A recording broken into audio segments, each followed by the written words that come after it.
Halo, kabar Indonesia Malam. Selain itu apa lagi, Caca? Benar sekali ya kita juga pemirsa. Selain itu juga informasi mengenai kasus penembakan yang terjadi terhadap calon presiden Amerika Serikat Donald Trump saat berkampanye di Pennsylvania, Amerika Serikat pun akan kami kabarkan untuk Anda. Inilah apa kabar Indonesia Malam selengkapnya.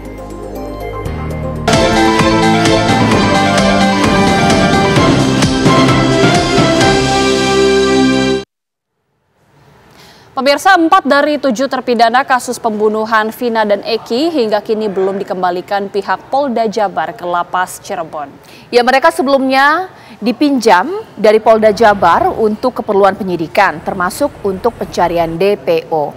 7 terpidana kasus pembunuhan Vina dan Eki yang sebelumnya dipinjam Polda Jawa Barat dari Lapas Cirebon untuk penyelidikan dan penyidikan Peggy Setiawan hingga kini belum dikembalikan ke lapas asal.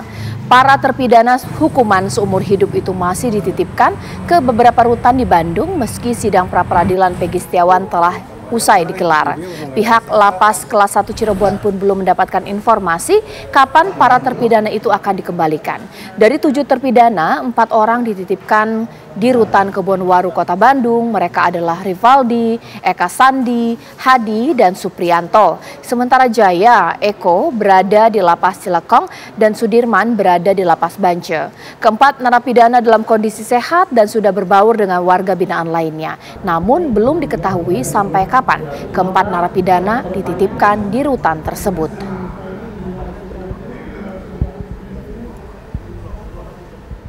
Sejauh ini belum ada informasi terkait hal tersebut. Berarti kalau untuk pengembalian sendiri itu apakah melalui lapas langsung atau ke Kakanwil lagi, Pak? Kalau untuk mengembalikan tentunya karena itu Polda, pastinya Kapolda dengan Kakanwil nanti akan koordinasi kembali, baru kita mendapat perintah untuk menerima. Berarti untuk saat sampai detik ini belum ada ya, Pak? Belum ada. Pemirsa, jelang sidang perdana peninjauan kembali atau PK mantan terpidana kasus Vina dan Eki yakni Saka Tatal bersama tim kuasa hukum mengunjungi kediaman mantan Bupati Purwakarta, Dedi Mulyadi. Ya, kedatangan ini bermaksud untuk meminta kesediaan Dedi untuk menjadi saksi pada sidang PK 24 Juli mendatang.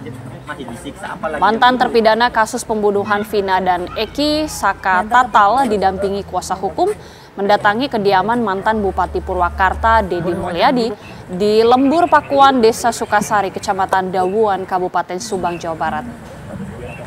Kedatangan Saka Tatal dan juga kuasa hukum ini untuk meminta kesediaan Dedi Mulyadi untuk menjadi saksi persidangan peninjauan kembali atau PK di Pengadilan Negeri Kota Cirebon pada 24 Juli mendatang. Kuasa hukum Saka Tatal, Titin Prilianti, menilai Dedi Mulyadi yang telah bertemu dengan para saksi kasus pembunuhan Vina dan Eki 8 tahun silam telah membuka fakta-fakta. Persidangan peninjauan kembali atau PK yang diajukan pihak Saka Tatal beserta kuasa hukum akan digelar di Pengadilan Negeri Kota Cirebon pada Rabu 24 Juli mendatang. Kuasa hukum Saka Tatal telah menyiapkan sejumlah novum baru juga saksi-saksi yang akan dihadirkan di persidangan nanti. Boleh wawancara dulu, Bu? Mereka tidak bersalah. Bapak bersedia, Pak, untuk dijadikan saksi? Iya, bersedia dong. Bersedia dengan senang hati karena saya alurnya di otak saya udah kegambar dan sudah terbaca dan sudah terasa ya, walaupun saya hanya merekonstruksi peristiwa di 2016. Ya, langsung saja kita akan memperbarui informasi ini dengan rekan kami Yandri Subekti yang sudah siap mengabarkan langsung dari Amerika Serikat. Yandri, bagaimana investigasi lanjutan atas insiden ini? Apakah sudah diketahui apa motif alasan pelaku melakukan penembakan? Caca, Agita, dan pemirsa TV One, FBI yang memimpin investigasi saat ini sudah merilis atau menginformasikan identitas pelaku penembakan, yaitu Thomas Matthew Gross, 20 tahun. Pemuda ini baru lulus SMA 2 tahun lalu dan terdaftar sebagai anggota Republikan, satu partai dengan mantan Presiden Donald Trump. Dan pernyataan atau statement respon dari Presiden Joe Biden yang baru saja Anda saksikan di televisi tadi, itu sesaat atau beberapa saat setelah peristiwa penembakan, sehingga belum terlihat ataupun belum ada informasi detail. Namun tadi malam FBI dan sejumlah penegak hukum terkait telah memberikan jumpa pers, di mana dalam jumpa pers tersebut dinyatakan bahwa upaya tersebut sudah dikategorikan upaya pembunuhan dan pelaku dilumpuhkan atau ditembak dan tewas di lokasi kejadian. Dan hingga saat ini motif pembunuhan masih belum diketahui Caca dan Agita, dan saat ini mereka mengumpulkan berbagai informasi, rekaman video yang diambil oleh peserta ataupun warga yang mengikuti kampanye maupun dari saksi mata yang dikumpulkan. Dan hingga saat ini kondisi Donald Trump sudah membaik dan Presiden Joe Biden tadi malam sudah langsung berkomunikasi dengan Trump melalui telepon. Namun hingga saat ini gedung putih belum menginformasikan atau merilis apa yang dibicarakan kedua calon presiden tersebut. Dan untuk korban meninggal, selain pelaku penembakan, juga seorang warga sipil yang mengikuti acara kampanye tersebut di lokasi tersebut, dan juga 2 orang lainnya yang saat ini masih dalam kondisi kritis. Saat ini media-media di Amerika Serikat mainstream sudah mulai membuat ataupun memberitakan di halaman utama karena peristiwa baru terjadi kemarin sore, dan hari ini di Amerika Serikat baru pagi, di mana warga mulai beraktivitas. Dari informasi-informasi yang kami himpun, banyak sekali warga Amerika Serikat yang mempertanyakan bagaimana pihak keamanan bisa kecolongan seorang pelaku grup 20 tahun bisa membawa senapan senjata laras panjang sejenis AR-15 yang biasa digunakan oleh penembak di insiden-insiden penembakan massal di Amerika Serikat dalam jarak lokasi yang semestinya steril oleh pihak keamanan bisa mengantisipasi. Dan pelaku penembakan pun berada di atap suatu bangunan, dan yang patut atau ditanyakan juga bahwa lokasi tersebut sebenarnya adalah lokasi suatu peternakan, tidak ada bangunan-bangunan menonjol atau yang tinggi di sekitarnya, dan jarak penembak pun cukup dekat, sekitar 119 meter dari lokasi Trump berpidato. Caca dan Akitas. Informasinya ini sudah ada korban juga yang meninggal dunia. Apakah pelaku ini memang hanya 1 orang saja, sniper ini yang sudah juga dieksekusi mati? Atau memang saat ini investigasi lanjutan ada terbuka pelaku lainnya? Akhirnya yang memimpin investigasi ini masih terus secara intensif mengumpulkan barang bukti, saksi maupun latar belakang dari pelaku. Hingga saat ini informasi yang bisa kami dapatkan adalah pelaku seorang pemuda 20 tahun, warga kulit putih, dan baru lulus SMA 2 tahun yang lalu dan merupakan anggota Republik. Dan hingga saat ini sosial media yang bersangkutan masih diselidiki, dan tentunya hal ini mengalami hambatan karena pelaku tewas. Dan FBI akan segera merilis apa hasil temuan atau motivasi yang tentunya sangat penting sekali, di mana saat ini warga Amerika Serikat berharap agar pihak penyidik segera bisa memberikan informasi detail terkait insiden ini, karena memang sangat disayangkan kenapa pihak keamanan bisa kecolongan di event-event yang semestinya mendapat pengawalan atau pengamanan yang sangat ketat, di mana di saat masa-masa kampanye seperti ini, saat kampanye seorang calon presiden, posisi tertinggi di Amerika Serikat. Dan Joe Biden direncanakan pagi ini akan mengadakan briefing kepada pihak-pihak terkait, terutama pihak keamanan, untuk membahas terkait insiden tersebut. Caca dan Anggita. Ya, Yandri, lantas bagaimana saat ini kondisi di kota Pennsylvania sendiri, dan untuk perkembangan terbaru update 2 warga yang kritis akibat tembakan ini seperti apa? Iya, Caca, so far yang meninggal dunia baru 1 orang warga sipil yang berada di lokasi kampanye, dan juga selain pelaku penembakan, dan 2 orang saat ini masih intensif dalam perawatan medis karena luka yang diderita yang cukup parah. dan hingga saat ini pun belum ada laporan korban luka ataupun korban-korban lainnya akibat dari insiden tersebut yang menimbulkan sedikit kepanikan dari peserta yang hadir dalam lokasi kampanye tersebut. Dan juga saat ini di sejumlah kota-kota di Amerika Serikat meningkatkan keamanan, termasuk di kota New York, di lokasi tempat saya mengabarkan, di mana pihak kepolisian lebih aktif mengadakan patroli-patroli. Dan juga tentunya nanti dalam masa-masa ke depan kampanye ini yang akan semakin sering digelar oleh kedua kandidat akan ditingkatkan keamanannya. Dan juga untuk acara konvensi partai politik atau Republican National Convention yang besok rencananya akan digelar di Milwaukee, negara bagian Wisconsin, akan tetap dilangsungkan, yaitu mulai hari Senin hingga Kamis, di mana dalam acara konvensi nasional Partai Republik ini akan memutuskan siapa yang akan secara resmi menjadi kandidat calon presiden dari Partai Republik yang akan maju dalam pemilihan presiden November mendatang. Dan tim kampanye Donald Trump tadi malam juga mengedarkan press release kepada masyarakat yang menyatakan bahwa Trump sudah dalam kondisi baik dan nantinya akan tetap hadir dalam konferensi nasional Republikan yang akan digelar tinggal beberapa jam lagi untuk memastikan siapa yang akan maju dalam pemilihan presiden mewakili Partai Republik. Baik, terima kasih Yandri Subekti, informasi langsung dari Amerika Serikat. Dan pemirsa, usai jeda kami akan hadirkan informasi terkait dengan Majelis Ulama Jawa Timur telah bertemu dengan MUI Kabupaten Malang dan MUI Kecamatan Dampit guna menyikapi ajaran Abuya Mama Gufron yang dinilai meresahkan masyarakat. Sesaat lagi informasinya untuk Anda, tetaplah bersama kami. Pemirsa, Wali Kota Surabaya Eri Cahyadi mengamuk di Jalan Style Surabaya saat mendapati juru parkir mematok tarif parkir sebesar Rp35.000 kepada wisatawan Kebun Binatang Surabaya. Peristiwa ini kemudian viral di media sosial.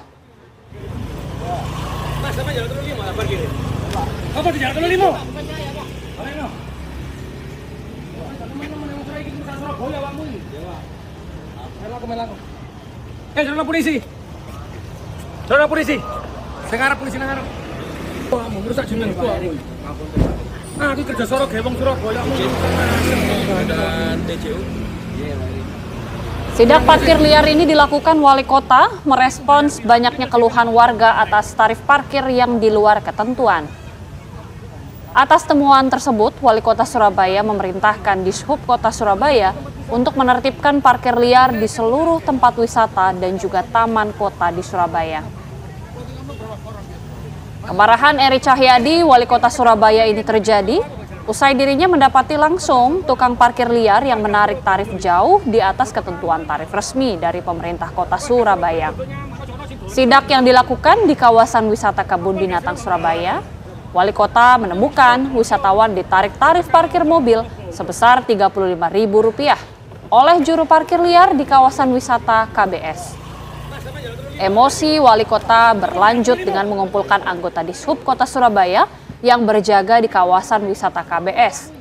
Atas temuan tersebut, Wali Kota memerintahkan pada Dishub untuk melakukan penjagaan di setiap tempat wisata dan taman kota, serta melakukan penertiban terhadap para parkir liar untuk memberikan keamanan dan kenyamanan bagi warga, baik warga Surabaya ataupun warga luar Surabaya yang sedang berwisata. Saya kan punya ya laporan dari DM saya, Instagram. Setelah itu ada laporan dari WA ke masyarakat ke saya. Di Instagram saya itu ada laporan bahwa dari Lamongan. Dari Lamongan itu pada waktu parkir di KBS itu ternyata sudah ada yang mengarahkan. Nah, setelah baca DM itu, saya langsung turun ke lapangan. Setelah turun ke lapangan, ternyata pas ada orang di sana, saya berhenti, saya berhenti, orangnya agak berdebat, saya berhenti, saya tanya, saya turun. Berapa bayarnya? 35.000. Nah, ternyata di situ, saya bilang, jangan ini ngisi Surabaya, yang Jawa Surabaya melbu, jadi koyong ini rusak. Disitulah saya minta teman-teman Dishub mulai hari ini, tidak ada lagi parkir liar di Surabaya. teman-teman di Pak Tujung yuk nonton di Pak Tujung. Kita ke kabar lainnya, Jumat pagi Majelis Ulama Jawa Timur telah bertemu dengan MUI Kabupaten Malang dan MUI Kecamatan Dampit guna menyikapi ajaran Abu Yamamah Gufron yang dinilai meresahkan masyarakat. Pertemuan ini membahas kasus yang tengah terjadi dan diperbincangkan masyarakat, yakni ajaran Mama Gufron yang mengaku dapat berbicara dengan hewan dan bisa melakukan video call dengan malaikat. Dari pertemuan inilah MUI Jawa Timur, MUI Kabupaten Malang, MUI Kecamatan Dampit akan mengambil langkah untuk meluruskan hal ini. MUI menilai bahwa apa yang dilakukan oleh Gufron merupakan tindakan yang memaknai agama seperti versinya sendiri, padahal sebagai umat beragama ada standar tertentu tuntunan dalam beragama. Nah, sebagai bagian dari pertanggungjawaban penunaian tanggung jawab kita semua, maka MUI Jawa Timur mengundang MUI Kabupaten Malang dan MUI Kecamatan Dampit untuk duduk bersama melakukan penajaman atas temuan yang terjadi di lapangan, karena kasus ini tentu menghebohkan dan merisaukan banyak orang. Maka Majelis Ulama Indonesia sebagai khadimul ummah, pelayan umat, dan sekaligus juga sadiqul hukumah, mitra pemerintah, itu berusaha untuk melakukan dan mengambil langkah-langkah penting supaya kasus Mama Gufron yang tidak meresahkan terus-menerus warga masyarakat, dan kita berharap bahwa tidak akan ada lagi lah kasus-kasus serupa di tanah kita di Jawa Timur dan juga di Indonesia. Kalau dari kajian sementara seperti apa yang disampaikan oleh Mama Gufron? Ya, ini memang muncul kelompok-kelompok lelaku lah ya di tengah-tengah masyarakat yang mencoba untuk memaknai versinya sendiri hidup yang sedang mereka alami. Nah, tetapi kan sebagai umat beragama kan ada standar-standar tertentu, ada ketentuan yang tidak bisa dinafikan begitu saja. Dan hari ini kita akan mencoba melakukan penajaman, pendalaman atas beberapa rangkaian kejadian. Pemirsa, seorang istri di Purworejo, Jawa Tengah tewas karena menjadi korban KDRT yang dilakukan suaminya sendiri. Wong atine ireng ora mikir pisan.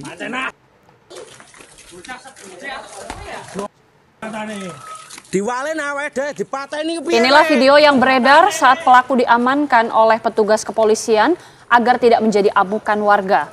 Sebelumnya, warga desa Ketosati, Kecamatan Bener, digegerkan oleh penganiayaan yang dilakukan pelaku R terhadap H, istrinya sendiri.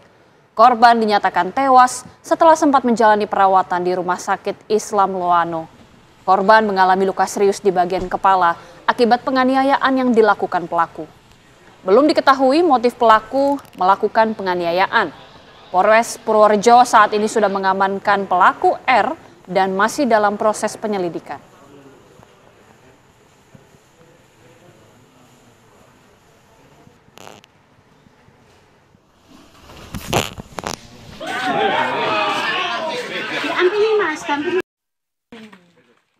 Pemirsa, sesaat lagi rekan saya Agita Malika akan mengajak Anda untuk melihat dialog yang sayang sekali jika dilewatkan. Ada apa, Agita? Iya, betul sekali Caca dan juga pemirsa. Saat lagi kita akan membahas mengenai Saka Tatal, mantan terpidana pembunuhan Vina yang telah mengajukan peninjauan kembali atau PK ke Pengadilan Negeri Cirebon, dan putusan hakim dalam sidang pra-peradilan yang membebaskan Peggy Setiawan sebagai tersangka pembunuhan Vina dan Eki menjadi bukti baru ataupun novum. Lantas, apakah peninjauan kembali yang diajukan Saka Tatal bakal dikabulkan? Saksikan ulasan selengkapnya di Apa Kabar Indonesia Malam saat lagi.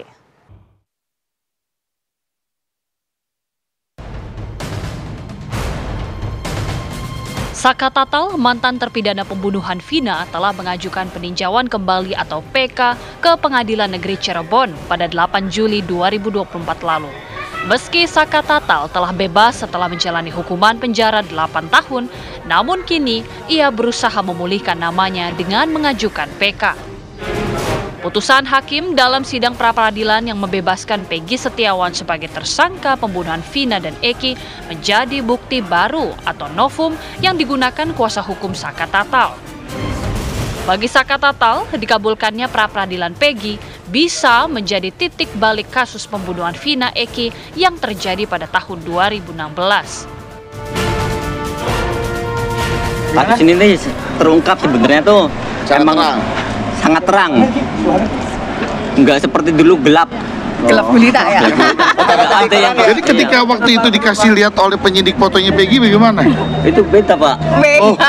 Tetap kekeh beda. Tetap kekeh ya, tetap kekeh. Gimana perasaannya Saka ketika mendengar informasi Peggy bebas ini? Ya ketika ngedengar Peggy bebas, alhamdulillah sangat seneng. Karena dia aja tuh peristiwanya aja tuh gimana nggak jelas. Bahwa peristiwa itu ada atau enggak kan nggak tahu tuh. Oh, akan ada kejutan-kejutan buat rakyat Indonesia, terutama adalah terkait masalah novum PK kami. Bahwa di sini disebutkan adanya pemerkosaan, adanya pembunuhan, seperti yang diberitakan selama ini. Bahwa kejadiannya itu tidak seperti apa yang disampaikan dalam kronologis yang dirangkai, bahwa sudah direncanakan. Nah, dengan dibebaskan Peggy, bagaimana terhadap kasus 2016?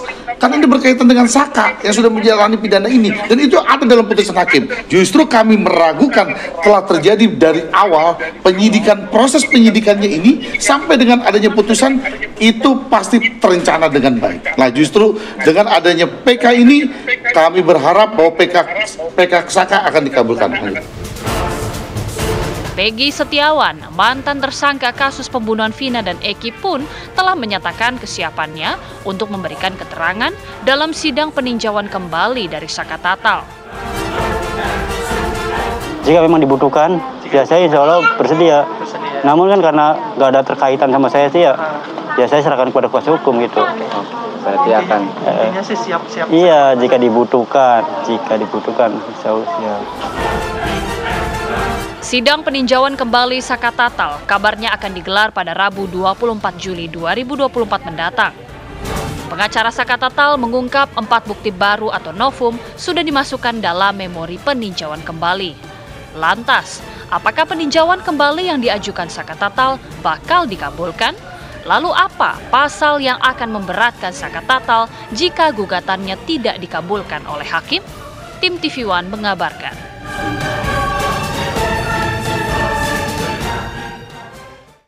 Ya, pertanyaan besar pemirsa, apakah peninjauan kembali yang diajukan oleh Saka Tatal ini nanti akan dikabulkan? Karena informasi dari pihak kuasa hukum sendiri bahwa pihaknya sudah akan menyediakan ada sejumlah bukti, novum ada 4 bukti yang akan dihadirkan nantinya dalam sidang yang rencananya ini akan dilangsungkan pada tanggal 24 Juli mendatang. Kita akan bahas selengkapnya bersama dengan para narasumber. Sudah hadir secara virtual ini kuasa hukum Saka Tatal, Bang Farhad Abbas. Selamat malam Bang Farhad Abbas. Selamat malam, Mbak Gita. Oke, baik. Dan juga tentunya sudah hadir di studio TV One dari Ketua Harian Kompolnas, Pak Beni Mamoto. Selamat malam, Pak Beni. Oke, dan juga ada pakar hukum pidana, Pak Kudri Sitompul. Pak Kudri, selamat malam. Selamat malam. Baik. Bapak-bapak, saya ke Bang Farhad terlebih dahulu. Bang Farhad, ini jelang sidang yang akan berlanjut atau berlangsung pada tanggal 24 Juli nanti, sempat disebutkan oleh kuasa hukum Titin Prilianti bahwa akan ada 4 bukti atau 4 novum. Bisa dijelaskan Bang, ini apa-apa saja, persiapannya juga seperti apa? Ya, kita udah dapat panggilan sidang nanti buat tanggal 24 Juli ini ya di Pengadilan Negeri Kelas 1B Cirebon gitu. Sebenarnya kami yang lagi mengajukan PK ini nggak akan terlalu banyak komentar karena klien kami saat ini sudah tidak ditahan, sudah telah menjalani mantan narapidana dalam statusnya, yang dimana menuntut keadilan bahwa apa yang terjadi saat ini terutama dengan dikabulkannya pra-peradilan gitu. Nah, jadi sebenarnya kita berharap nanti Peggy Setiawan ini dan pengacaranya mereka dapat dihadirkan dan menjelaskan kepada hakim bahwa orang-orang yang DPO yang di dalam pertimbangan hakim menyatakan adalah pelaku, pemerkosa, pembunuh, yang bawa motor, yang membawa mayat itu, 2 dinyatakan adalah fiktif oleh polisian, sedangkan 1 dinyatakan salah orang dan diputuskan, dikabulkan pra-peradilan dan dianggap melanggar hak asasi manusia, kemudian dipulihkan kembali nama baik dan kehormatan daripada Peggy. Itu sudah sangat mudah sekali. Nah, di samping adanya pengakuan atau pencabutan pengakuan yang dilakukan oleh Liga Akbar yang tentu akan merubah kronologis cerita rangkaian peristiwa pidana pembunuhan berencana tersebut. Nah, kemudian kita akan menghadirkan saksi ahli forensik untuk menilai kembali, menguji tentang sekuat apa air sperma itu di dalam tanah atau di dalam kubur masih bisa ditampak lagi selama beberapa hari kekuatannya. Kemudian kenapa tidak dilakukan upaya tes DNA terhadap keseluruh korban yang disimpulkan atau dipertimbangkan hakim dalam vonis sebagai orang yang memperkosa secara bergantian bergiliran tersebut. Nah, kemudian dengan adanya upaya-upaya pelaporan-pelaporan saksi palsu, di antara telah dilaporkannya beberapa seperti Pak RT, Aib, dan Dede. Mudah-mudahan argumentasi kami dalam memori, dalil kami dalam memori peninjauan kembali ini dapat menjadi perhatian dan kita akan diadili, diperiksa oleh hakim. Upaya peninjauan kembali yang luar biasa ini, kalau bisa majelisnya, karena ini adalah anak, tidak usah 1 orang, kalau bisa lebih dari 3, kalau bisa 5, 7, atau 9 hakim agung. Karena ini adalah peristiwa kemanusiaan luar biasa. Yang dapat kita petik dari persoalan ini, bukan kita ingin kabur masalah pembunuhan ini, tapi agar jangan sampai salah menghukum. Dan salah menghukum itu juga harus dihukum, diberi sanksi. Kami melihat Polda Jawa Barat maupun ke pihak kepolisian belum memberikan sanksi yang tegas kepada penyidik-penyidik yang salah tangkap. Jadi keluarga korban termasuk keluarga Saka juga sangat kecewa karena tidak adanya hukuman buat polisi-polisi yang menangkap Peggy. Nah, apakah mereka harus menunggu putusan dari peninjauan kembali ini? Kami berharap mudah-mudahan dalam waktu singkat, dan kita sudah konfirmasi beberapa saksi ahli dengan saksi ahli ternama di Indonesia yang siap untuk menjadi saksi dan menjadi bagian daripada peninjauan kembali ini. Demikian. Oke. Sudah dijelaskan bagaimana persiapan dan juga ada sejumlah saksi dan juga bukti-bukti yang nanti akan disiapkan. Tapi ini mungkin yang menjadi pertanyaan juga Bang Farhad, sebenarnya apa ini yang diharapkan dari Saka Tatal maupun dari pihak kuasa hukum dalam sidang peninjauan kembali ini? Karena kan Saka Tatal ini sebenarnya sudah bebas. Apakah untuk pemulihan nama baik? Karena memang informasinya Saka Tatal ini katanya sampai susah untuk mencari pekerjaan, Bang. Ya. Dari awal, hakim tidak mempertimbangkan saksi-saksi alibi saksi yang meringankan kita, termasuk keluarga atau orang dekat yang menyatakan bahwa Saka Tatal tidak berada di TKP pada saat tersebut. Karena lokus kejadian, tempat kejadian perkara itu ada 2 titik. Nah, di mana hakim tidak memisahkan peran daripada Saka, niatnya. Niat dan motifnya apa? Keuntungan daripada dia membunuh itu apa? Dan hanya 1 pukulan kalau dalam dakwaan jaksa. Nah, tidak ada niat perencanaan atau pembunuhan. Tapi dalam kesimpulan pertimbangannya adalah Saka Tatal adalah orang yang memiliki niat buruk atau niat jahat atau perencanaan sehingga mengakibatkan kematian kedua orang tersebut. Padahal Saka Tatal ini hanya dianggap memukul si Eki aja, nggak memukul Vina.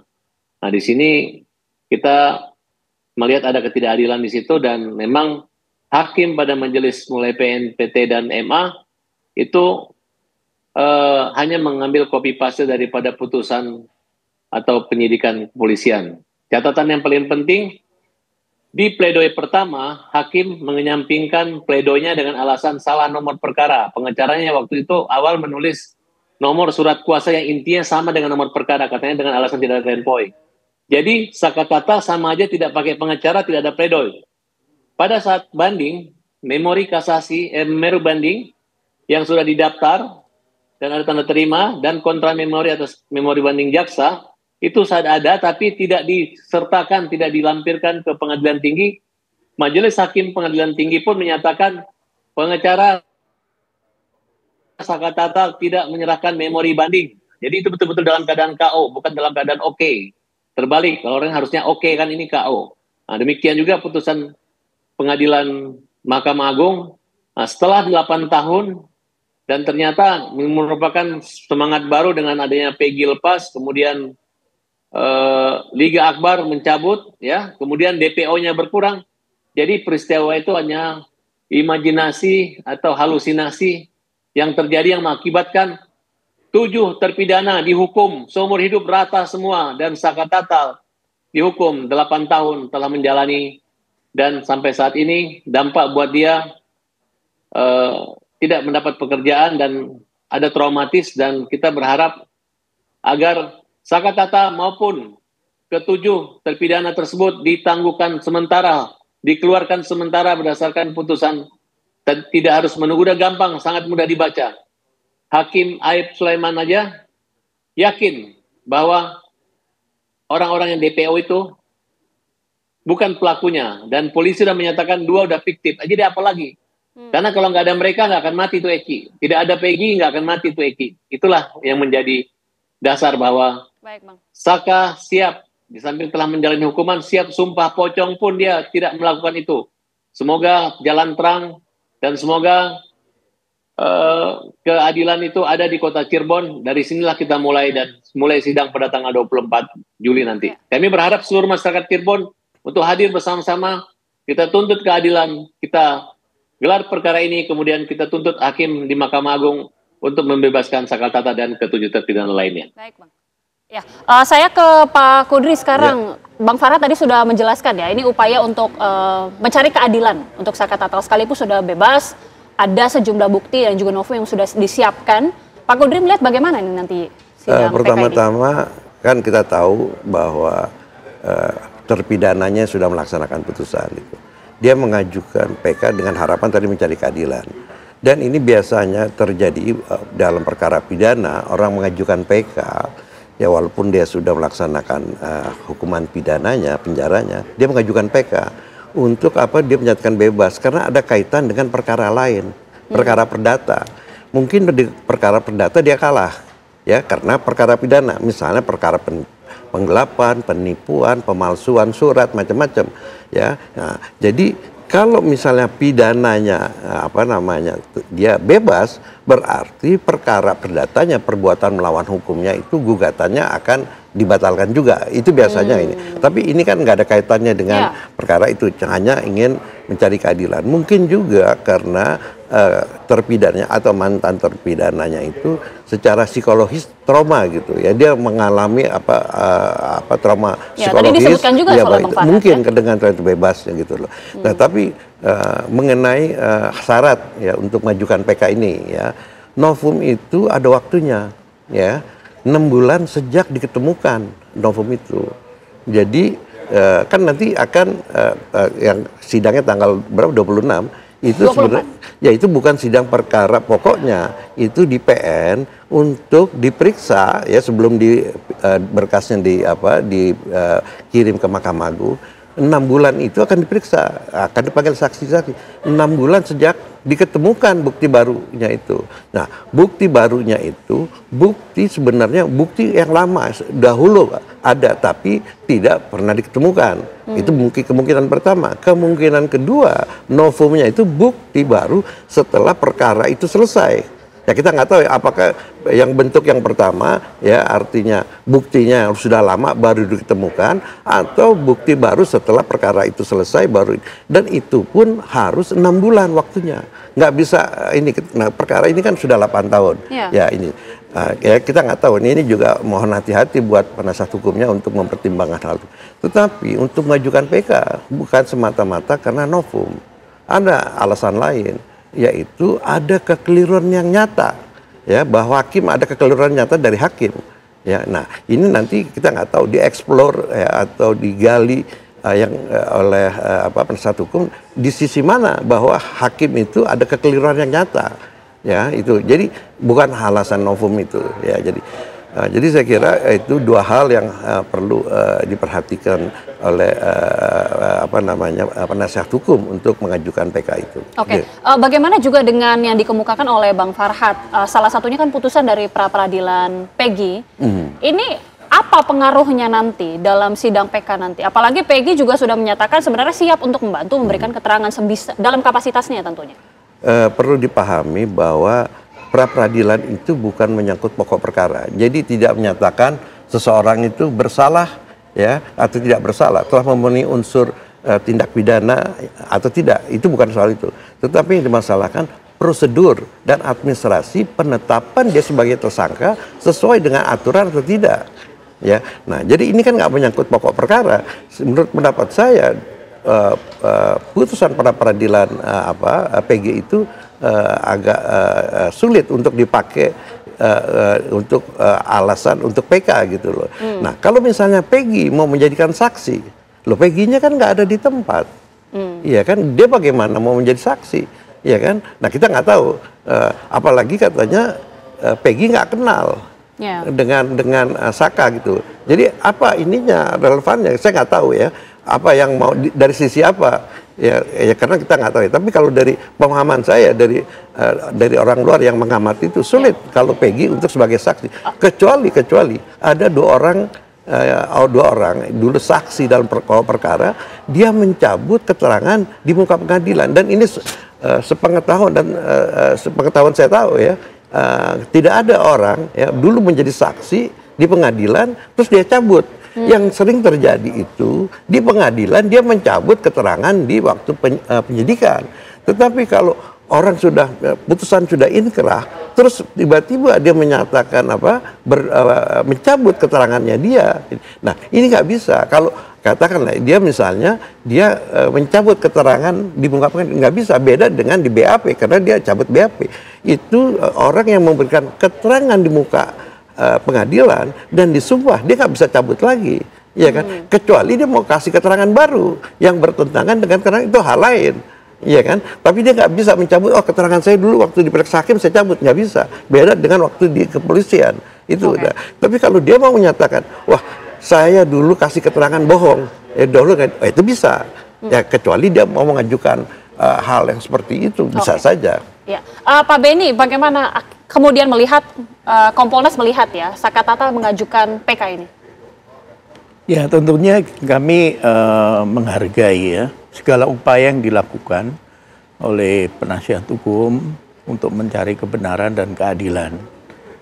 Nah tentunya nanti setelah persidangan bagaimana hasilnya, setelah novum itu diuji, keputusannya apa, ini tentunya nanti juga akan menjadi masukan buat penyidik.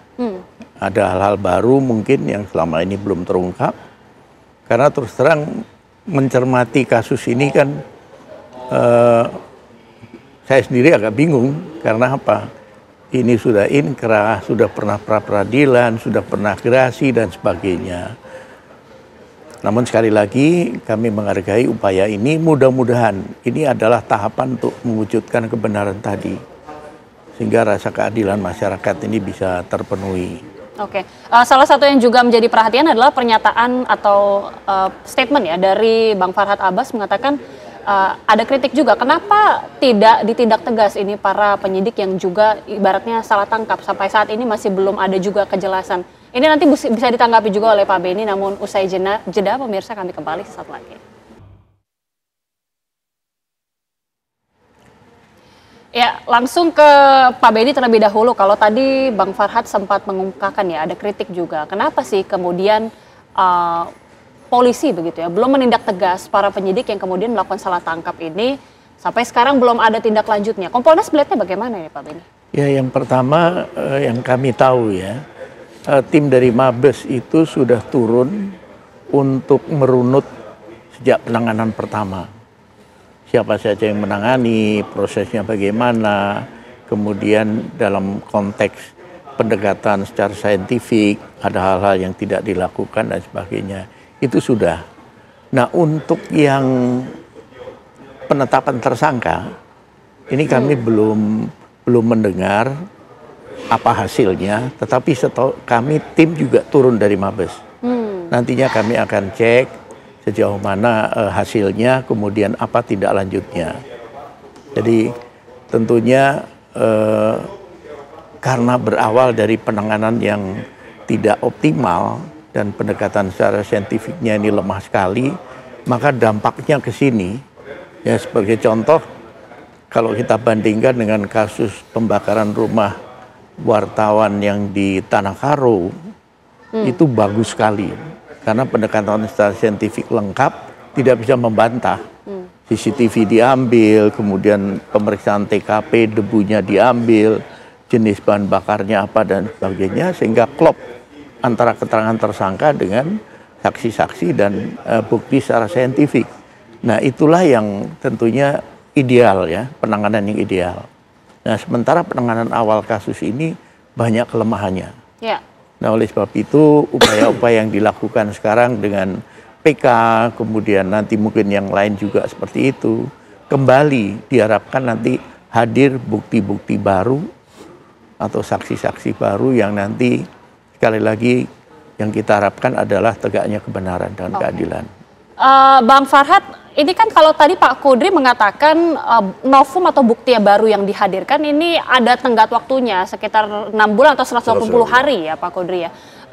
Dari bukti-bukti baru ataupun novum yang dihadirkan ini bagaimana kemudian dari durasi waktunya ini apakah masih aman Bang Farhad?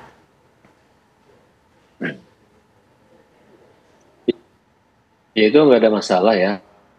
Artinya kita tidak menggunakan bukti-bukti yang sudah pernah dipergunakan, justru yang tidak dipergunakan yang baru kita ketahui, ya. Kemudian memang ada sedikit kendala ya, terutama tentang olah TKP yang disembunyikan ketika disidik pertama kali di kecelakaan lalu lintas di situ. Tapi kami masih punya bukti dan mudah-mudahan akan menjadi pertimbangan. Kemudian kalau bukti di forensik, paling kita akan menghadirkan saksi ahli forensik saja yang dapat menilai keterangan itu.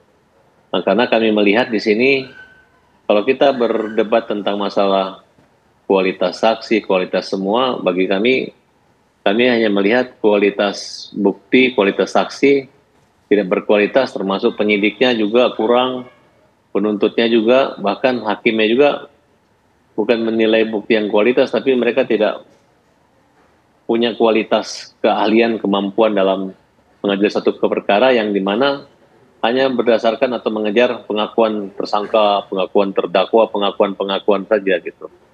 Nah, kemudian sudah diakui mereka tidak memiliki sistem penyidikan yang secara ilmiah, scientific investigation yang dimana itu seperti Bapak ahli tadi ahli mengatakan bahwa berbeda, atau Pak Beni yang mengatakan contoh dengan pembunuhan itu sangat berbeda banget. Nah, makanya saya heran ya, di zaman tahun 2016 itu kok begitu cara penyidikan kelabakan, walaupun sampai saat ini, sampai detik ini mereka mengatakan sudah sempurna banget, bahkan penyidik Polda Jawa Barat di backup dengan penyidik Mabes Polri, tapi ternyata nampak sekali ketertutupan dari pihak kepolisian. Saya melihat salah satu contohnya, mereka tidak menghadirkan para saksi-saksi yang mengetahui atau ini ditunjuk, ini PG atau bukan gitu. Bahkan hanya menghadirkan satu orang saksi ahli doang gitu. Mereka begitu percaya diri banget. Nah, disinilah saya melihat kelemahan mereka yang sangat tertutup. Bahkan untuk pengacara selevel organisasi Peradi, untuk menemui kelima terpidana tersebut susah banget. Mereka udah kayak bukan pengacara lewat tentu, walaupun belakangan ketemu juga.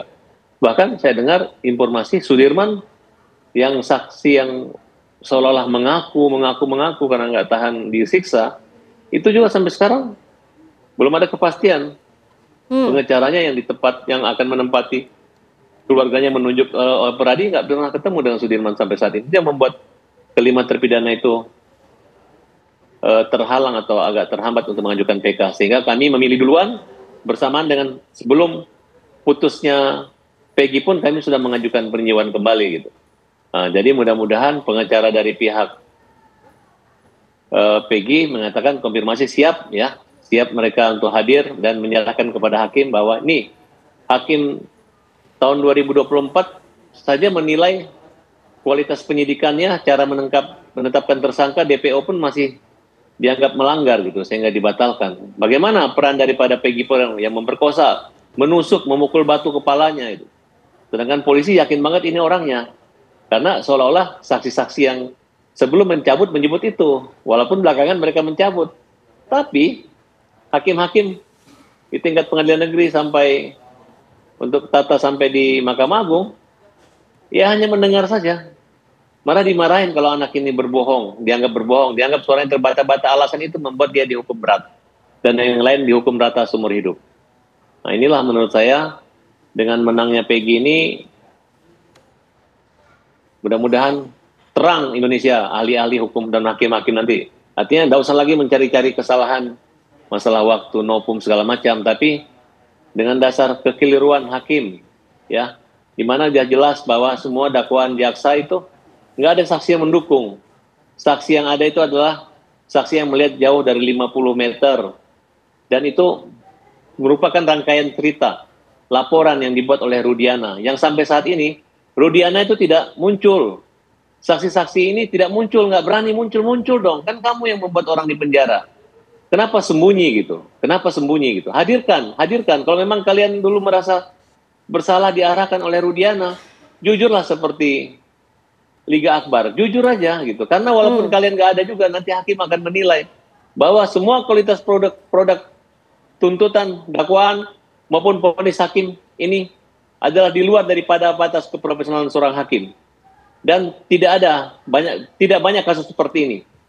Tidak banyak kasus seperti ini, sehingga sangat mudah bahwa aroma kemenangan, aroma kebebasan mereka akan sudah mulai baik, Bang. Tercium. Insya Allah mudah-mudahan hakim dapat mengabulkan PK kami dan tidak hanya kami, ke-7 terpidana lainnya. Oke, Pak Kudri, ini melihat berkaca mungkin ya pada sidang sebelumnya, kualitas saksi yang semakin juga cukup meragukan. Bang Farad mengatakan sudah akan menghadirkan saksi meskipun kualitasnya ini nanti biarlah pada sidang nanti menilai. Tapi bagaimana kemudian melihat peluangnya dan jika nanti tidak dikabulkan, apakah ada pasal juga yang dikenakan untuk saka tatal, Pak Kudri? Bisa dijawab usai jeda, Pak Kudri, sesaat lagi kami kembali, pemirsa.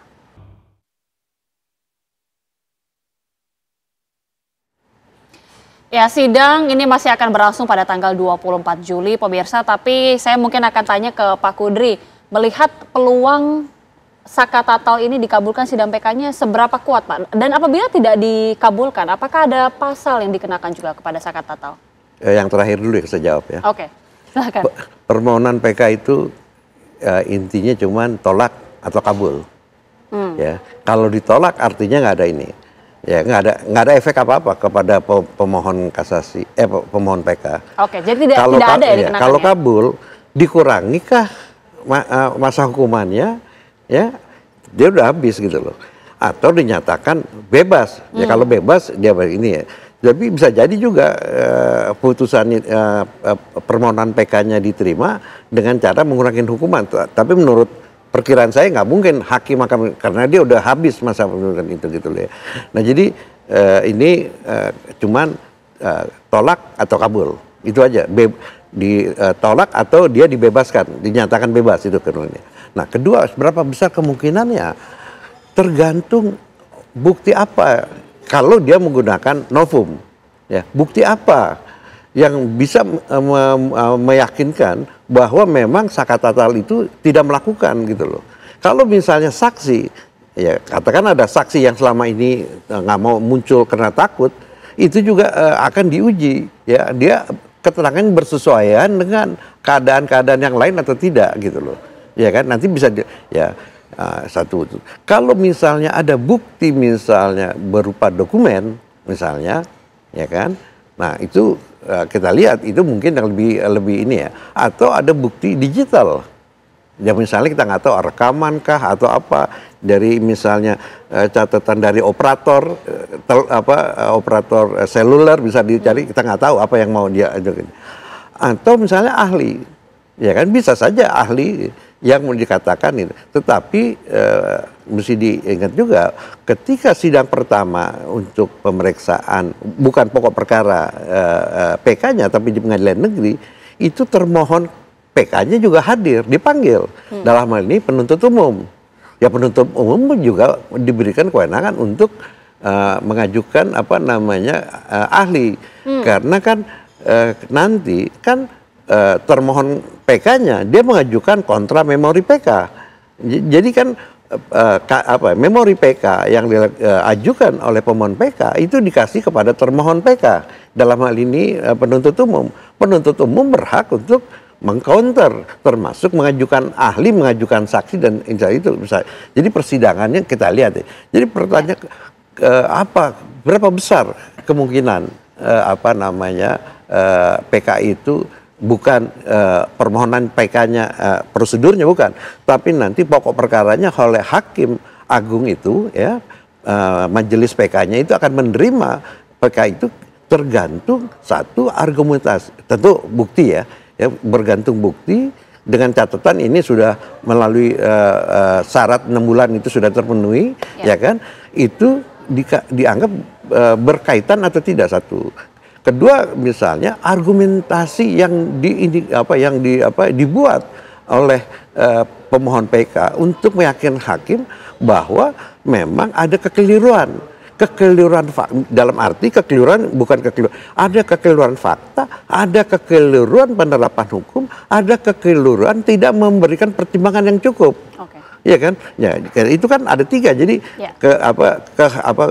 kekhilafan yang nyata itu satu, dia salah menerapkan hukumnya tidak tepat atau tidak tidak sesuai dengan fakta yang didikan. Ketiga misalnya kurang pertimbangan hukumnya, ya, bergantung argumentasi yang dibangun oleh pemohon PK itu. Ya kan saya juga nggak tahu apa sih yang dulu pertimbangan hukum. Ya tadi katakan misalnya soal niat ya. Jadinya kan pembunuhan berencana. Itu kan harus ada kesepakatan antara pelaku ya, apalagi ini dilakukan oleh lebih satu orang. Ya kan, naming itu ada penyertaan. Di mana itu ada kesepakatan si ini berbuat apa, yang ini melakukan apa, itu kan harus ada bagi-bagi tugas. Di mana dia misalnya katakan bahwa hakim tidak bisa membuktikan dan seterusnya, ya kan? Dan apalagi ini dikaitkan dengan misalnya ada ini kejahatan seksual sebelumnya itu ini ya itu. Dan kenapa nggak dikaitkan misalnya ya saya nggak tahu apa argumentasi, tapi prinsipnya argumentasi yang diajukan oleh pemohon PK itu harus meyakinkan ya tanpa keraguan apapun sehingga hakim nyatakan oh ya betul ini dulu hukumannya tidak tepat dilaksanakan. Jadi ada hal mengenai prosesnya yang tidak tepat dan substansinya tidak tepat, itu bisa kemungkinan atau kombinasi kedua ini ya, hukum acaranya, hukum formil dan hukum materialnya itu ada yang dilanggar atau materi yang dilanggar atau kedua-duanya yang dilanggar, ya bergantung kepada argumentasi pemohon PK dengan data yang dimiliki itu. Baik, sebelum saya ke Pak Benny, saya kembali ke Bang Farhad. Silakan Bang, apa yang ingin disampaikan juga dari pihak kuasa hukum tentunya jelang PK yang akan berlangsung nanti pada tanggal 24 Juli nanti.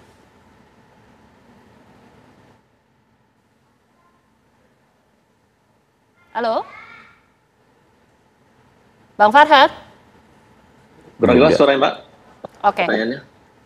Bang Farhad, bagaimana kemudian harapan dari pihak kuasa hukum? Silakan Bang.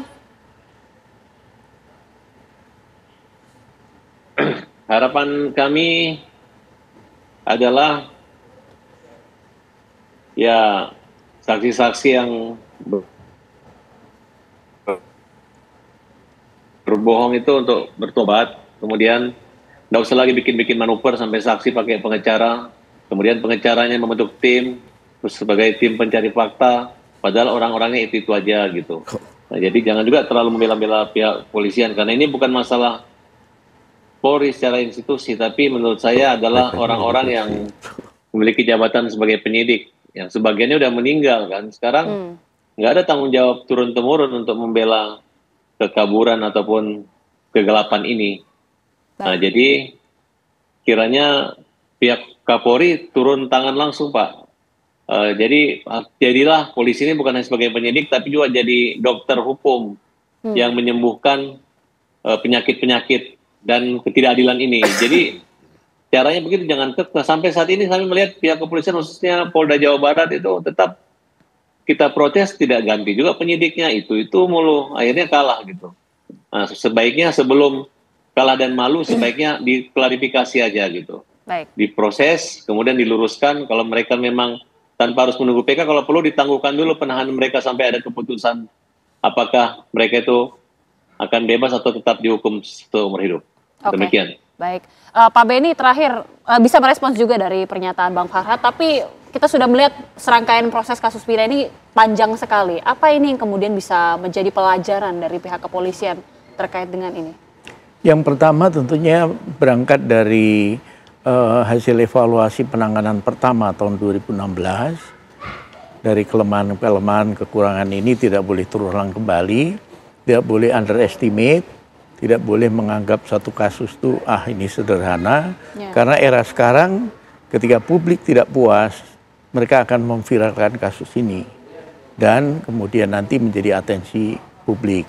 Oleh sebab itu, kedepankan pendekatan secara saintifik karena itu tidak terbantahkan. Ahli tersedia, mau dari bidang apapun, Puslapfor, Pusdok, SDVI, semua ada, tinggal meminta. Kenapa ini saya sampaikan? Karena salah satu isi putusannya itu penyidik ngomong, kami bukan ahlinya CCTV. Itu kan konyol. Harusnya tinggal meminta. Kemudian kedua tentunya perlu transparansi, sehingga dalam penanganan kasus pun tahapannya sesuai ketentuan kan harus memberikan SP2HP kepada pihak pelapor, sehingga mereka tahu progres dari penanganan kasusnya. Nah, dalam konteks penanganan kasus Vina ini tentunya pihak Polda jangan terburu-buru, harus cermat. Karena di balik publik mempertanyakan siapa sesungguhnya yang melakukan itu, siapa tersangkanya, ini suatu proses akan berjalan. Mudah-mudahan nanti dari apa yang dilakukan oleh Pak Farhad ini, ada hal-hal yang bisa dipetik, ada hal-hal yang bisa nanti diambil untuk proses penanganan selanjutnya. Baik. Masih 10 hari lagi, kita juga akan nanti menunggu sampai tanggal 24. Tapi terima kasih sekali lagi Pak Beni Mamoto, terima kasih Pak Kudri Sitompul, dan juga terima kasih Bang Farhad Abbas sudah bergabung bersama kami. Sesaat lagi pemirsa, Caca Anissa akan hadir usai jeda dengan sejumlah informasi. Seperti apa Caca? Benar sekali Agita, saat lagi pemirsa kita akan update bagaimana perkembangan puluhan remaja yang terkena dampak yang cukup signifikan hingga ada yang meninggal dunia akibat mengkonsumsi kecubung sesaat lagi. Kembali lagi di Apa Kabar Indonesia Malam, pemirsa, puluhan remaja di Banjarmasin mengalami halusinasi parah diduga usai mengkonsumsi tanaman kecubung dioplos dengan obat-obatan terlarang, di mana 2 orang tewas dan belasan lainnya terpaksa dilarikan ke rumah sakit jiwa karena mengalami gangguan halusinasi sehingga mengganggu ketertiban umum. Ya, sejak Jumat pekan lalu sedikitnya ada 41 orang, tepatnya 44 orang yang mabuk dan berhalusinasi akibat mengkonsumsi kecubung yang dioplos. Belasan diantaranya terpaksa dilarikan ke rumah sakit jiwa karena memang halusinasi ini semakin parah dan mengganggu ketertiban umum. Sementara 2 remaja lainnya tewas akibat keracunan. Kedua korban diketahui sempat dirawat di Rumah Sakit Jiwa Sambang Lihum selama beberapa hari, namun nyawanya tak tertolong. Diduga halusinasi parah yang dialami puluhan pemuda di Banjarmasin, Kalimantan Selatan karena mengkonsumsi tanaman kecubung yang dioplos dengan obat-obatan terlarang dan juga alkohol. Kasus ini kini menjadi perhatian jajaran Direktorat Reserse Narkoba Polda Kalsel.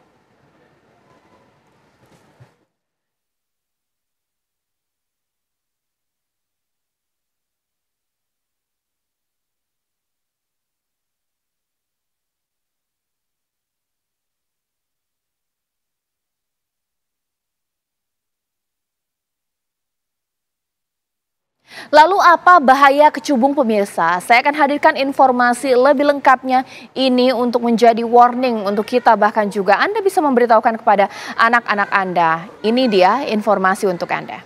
Nah, kita lihat bagaimana kemudian apa itu tanaman kecubung pemirsa. Tanaman kecubung memang heboh akhir-akhir ini khususnya di Banjarmasin karena menyebabkan keracunan massal. Ada 47 orang dirawat di Rumah Sakit Jiwa Sambang Lihum diduga karena mengkonsumsi kecubung yang dioplos dengan obat-obatan terlarang dan juga alkohol. Peristiwa ini terjadi tepatnya 12 Juli 2024. Tapi banyaknya jumlah korban ini memang sedang ditelusuri. Kenapa tiba-tiba kemudian banyak sekali remaja atau masyarakat yang mengkonsumsi tanaman kecubung. Bahkan ada 6 korban yang sempat dirawat di Rumah Sakit Sultan Suryansyah, pemirsa. Di RSUD Sultan Suryansyah inilah di mana 6 korban kemudian sempat dirawat dan gejalanya sama, mereka mengalami halusinasi dengan skala yang bervariasi. Sementara yang terparah akibat keracunan ini ada 2 orang yang akhirnya meninggal dunia, meregang nyawa, tidak bisa diselamatkan. Dari puluhan orang yang keracunan, 2 yang kemudian meninggal dunia, pemirsa. Iya. Yang menjadi pertanyaan adalah korban ini memang berasal dari berbagai daerah di Kalimantan Selatan. Inilah yang kemudian menjadi penelusuran. Apakah mereka memiliki relasi, mereka dalam suatu kelompok bermain atau pergaulan, ataukah jangan-jangan di Kalimantan Selatan ini memang sedang tren mengkonsumsi tanaman kecubung.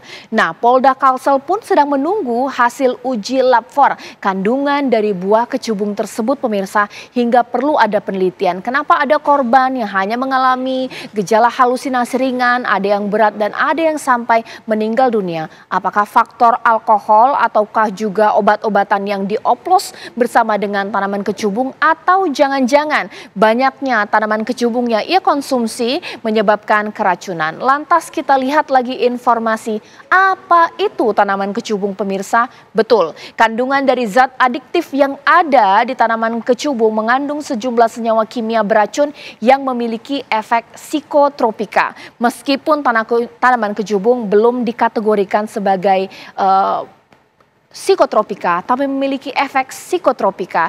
Dikatakan memiliki efek untuk menenangkan, bahkan juga sedikit baru halusinasi. Dan ini sebelum tahun 2024, kasus yang sama juga sempat terjadi di beberapa daerah di Indonesia, pemirsa. Lantas apa efek samping dari tanaman kecubung? Betul, menyebabkan keracunan bahkan berujung kematian. Ini tergantung dari seberapa banyak tanaman kecubung yang ia konsumsi. Apalagi jika dioplos dengan obat-obatan terlarang, bahkan juga alkohol, pastinya ini akan sangat berbahaya sekali. Lantas kita lihat, pemirsa, dan kita akan gali lebih lanjut lagi sebenarnya apakah benar tanaman kecubung tersebut memang bisa menyebabkan kematian bahkan juga halusinasi tinggi. Karena rata-rata dari korban yang mengkonsumsi tanaman kecubung sampai harus dirawat di rumah sakit jiwa.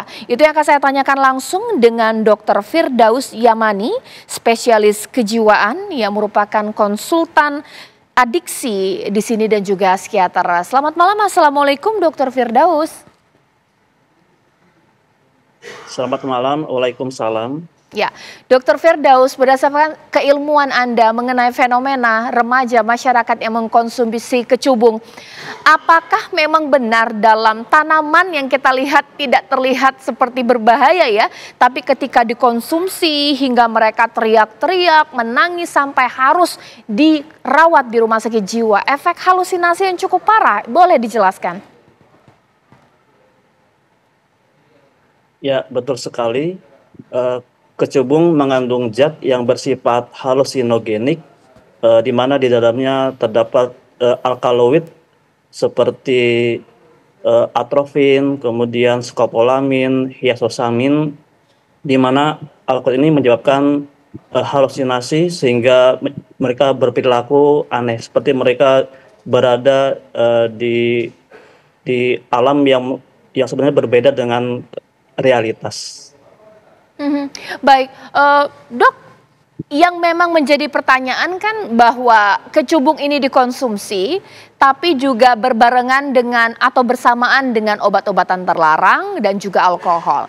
Jika kecubung dikonsumsi sendiri tanpa ada tambahan, memang benar itu pun juga bisa menyebabkan halusinasi. Iya, betul.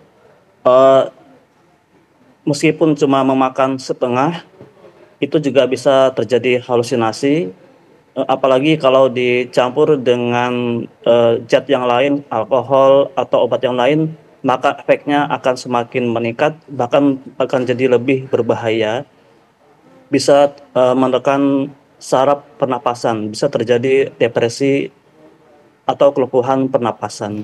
Lantas kenapa, dokter, tumbuhan ini, tanaman ini tidak dimasukkan dalam golongan psikotropika? menjadi tanaman yang dilarang?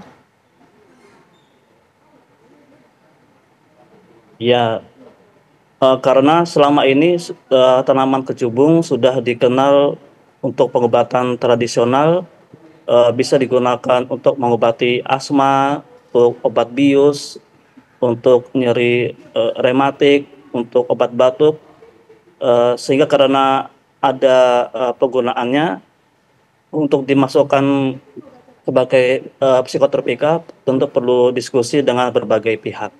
Dokter, berapa lama sih sebenarnya durasi efek halusinasi atau efek yang ditimbulkan setelah mengkonsumsi kecubung? Harian atau hanya hitungan jam? Ya, berdasarkan apa yang pernah saya alami dengan pasien yang menggunakan kecubung, itu efeknya antara 3 hari sampai 1 minggu. Dokter Firdaus, pernah tidak menangani pasien dengan gejala atau mungkin memang sama mengkonsumsi kecubung hingga kemudian harus diberikan obat penenang?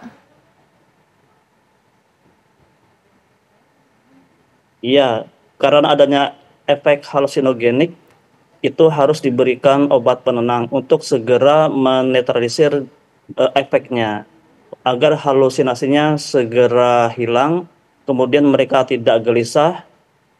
Biasanya juga mereka juga sulit tidur sehingga diberikan obat penenang agar mereka juga bisa tidur. Itu artinya bahwa tanaman ini tidak hanya ada di Kalimantan Selatan seperti itu ya, di seluruh Indonesia pun ada dan pernah ada kasus serupa seperti ini, dokter? Ya, betul. Bahkan ada juga di luar negeri. Menurut catatan sejarah itu pernah digunakan di Mesir, di India, bahkan di Amerika. Jadi ada di banyak negara. Baik, dokter, sebenarnya dokter sesama dengan Asosiasi Kedokteran Jiwa, apakah memang sudah ada dengar informasi yang santer akhir-akhir ini bahwa wah ini sudah mulai tren nih remaja-remaja mengkonsumsi kecubung? Karena untuk wilayah Kalimantan Selatan ini kan tidak di satu wilayah, tapi di beberapa wilayah hingga akumulasi korbannya 47 orang.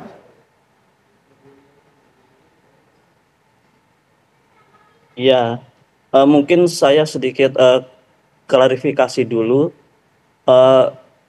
Dugaan awal mereka menggunakan buah kecubung, kemudian dioplos dengan alkohol atau obat yang lain. Ini berdasarkan informasi dari keluarga, karena efek yang didapat itu efek seperti penggunaan buah kecubung. Namun berdasarkan informasi yang kami dapat dari pasien yang sudah mengalami perbaikan, kami mewawancarai sekitar 5 atau 6 pasien. Mereka mengatakan hal yang sama. Mereka sebelumnya tidak mengkonsumsi buah kecubung, ya berupa buah. Mereka tuh sebelumnya biasanya mengkonsumsi pil. Kalau di Kalimantan Selatan mereka menyebut pil Ginet. Itu merupakan PCC, isinya paracetamol, carsidoprodol, kafein. Mereka itu biasa mengkonsumsi itu. Kemudian ada tawaran dari penjual yang sama, ditawarkan ada pil Ginet baru yang lebih bagus. Nah, mereka mencoba konsumsi itu, ada yang 2, ada yang 5 tablet. Namun ternyata efeknya berbeda dari pil Ginet atau pil Carnoven yang biasa mereka konsumsi. Sehingga dugaan kami selama ini bahwa pil yang baru itu mengandung ekstrak kecubung. Jadi mereka tidak mengkonsumsi berupa buah, tapi ternyata mereka mengkonsumsi pil baru.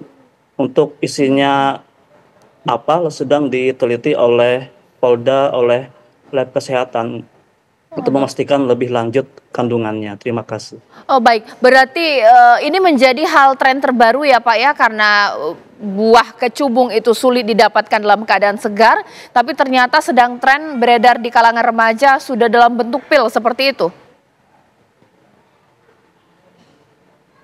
Iya betul, jadi ini diduga pil itu isinya ekstrak kecubung. Namun tentu perlu diteliti lebih lanjut apakah betul. Baik dokter, nah sekarang kita melihat korban ini gejala atau efek sampingnya itu bermacam-macam. Ada yang hanya halusinasi ringan, ada yang sampai harus dibawa ke rumah sakit jiwa, ada yang meninggal dunia. Menurut analisis dokter ini apa? Apakah tergantung dari metabolisme tubuh atau mungkin banyaknya pil atau mungkin buah kecubung yang dikonsumsi korban? Ya, karena ternyata mereka meminum berupa pil, ada yang banyak, ada yang sedikit, sehingga efeknya itu tergantung juga pada, karena mereka biasanya meminum pil Zydit atau Carnoven, mereka biasanya meminum antara 2, 5 hingga 10, sehingga mereka juga meminum pil baru ini juga sama jumlahnya, sehingga banyaknya jumlah yang mereka minum berefek berat ringannya efek halusinasi yang mereka dapat. Dokter, sebenarnya pil baru tadi atau Carnoven ya kalau tidak salah ya, ini adalah obat medis ataukah tidak? Ya, Carnoven ini isinya paracetamol, carisoprodol, dan kafein. Ini merupakan obat biasanya untuk nyeri tulang. Namun banyak terjadi penyalahgunaan terutama di wilayah Kalimantan Selatan. Dengan diminum jumlah banyak ini berefek pada stimulan, mereka lebih semangat. Kemudian apabila diminum lebih banyak lagi bisa timbul halusinasi. Oke, dokter, ini kan yang menjadi ketakutan karena informasinya sampai harus dibawa ke rumah sakit jiwa. Gangguan kejiwaan dengan halusinasi akibat mengkonsumsi obat ataupun juga buah kecubung, ini sama atau beda? Itu artinya bahwa mereka mengkonsumsi ini bisa gila permanen tidak sih? Atau mungkin ini sangat berbeda? Iya, karena kecubung merupakan zat halusinogenik, itu kalau dikonsumsi berulang bisa menimbulkan gangguan jiwa. Bahkan bisa menyerupai gejala skizofrenia atau ODGJ istilah awamnya. Baik, Dr. Firdaus, ini merupakan informasi yang begitu mengejutkan dan nanti sesaat lagi saya akan gali. Jika sudah ada di antara Anda pemirsa yang sempat mengkonsumsi tanaman kepucubung atau juga obat sejenis yang tadi sudah kita perbincangkan, apa treatment yang bisa kita lakukan supaya tidak memberikan gejala yang permanen pemirsa? Sesaat lagi. Di Apa Kabar Indonesia Malam. Masih bersama saya Caca Anissa dan saya masih akan berbincang dengan Dr. Firdaus yang merupakan dokter spesialis kejiwaan di sini. Dr. Firdaus, ini banyak sekali pasien yang dirawat di rumah sakit masih diberikan obat penenang dan mungkin ada masyarakat yang dulu pernah mengkonsumsi pil serupa ataupun juga dulu pernah mengkonsumsi bunga kecubung. Ini bisa disembuhkan tidak, dokter? Ya, kalau ada yang kalau ada yang mengkonsumsi buah kecubung atau pil dengan dugaan isinya ekstrak kecubung, ya harus segera dilakukan pengobatan. Karena apabila terlambat, maka akan terjadi efek yang lebih berat, berupa gangguan jiwa. Tapi dokter, ketika taruhlah ada satu orang yang mengkonsumsi tanaman kecubung atau pil dengan ekstrak tanaman kecubung, dampak kerusakan otak ada tidak sih, dokter?